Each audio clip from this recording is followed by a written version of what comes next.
If you want to host multiple websites on one GoDaddy server, you're in the right place. In this video, I'm going to show you the simple step-by-step process to add another website to your GoDaddy hosting account, create the proper folder structure, and upload the files so everything works the way it should.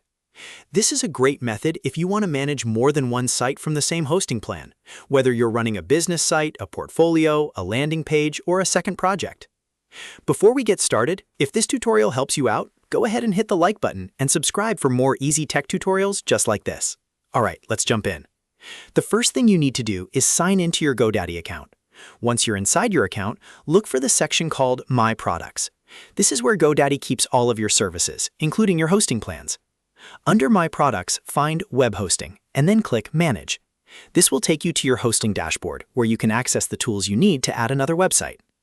Next, open cPanel. If you're not familiar with cPanel, it's the control panel that lets you manage domains, files, and website settings from one place. Inside cPanel, look for the Domain section. This is where you can create a new domain entry for your second website. Click Create Domain to begin. Now you'll see a field where you can enter the new domain name you want to host on the same server. Type in the domain name carefully, because this is the website address you want to connect to your hosting account. Once you enter the domain, cPanel will automatically create two important things for you. First, it creates a subdomain.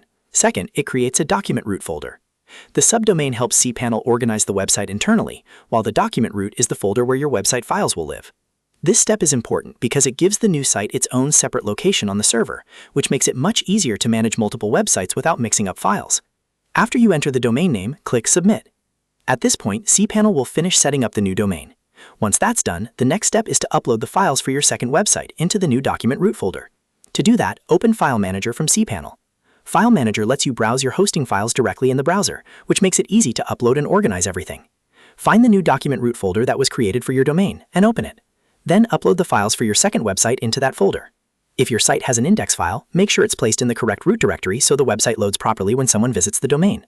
You can repeat this exact same process for any additional websites you want to host on the same GoDaddy server. Just go back to cPanel, create another domain, let it generate the subdomain and document root folder, and then upload the files for that new website. This is what makes the setup scalable and clean. Instead of needing a separate hosting account for every site, you can keep everything organized under one plan. Just remember to keep each website's files in its own folder so nothing gets overwritten or mixed together. That's the key to hosting multiple websites successfully on one server. If you run into any issues, double-check that the domain is added correctly, the document root folder is correct, and the website files are uploaded to the right location. Those three things solve most common setup problems. And that's it. You've now learned how to host multiple websites on one GoDaddy server using cPanel. If this tutorial helped you, don't forget to like this video and subscribe to the channel for more step-by-step hosting and website tips. Thanks for watching, and I'll see you in the next one.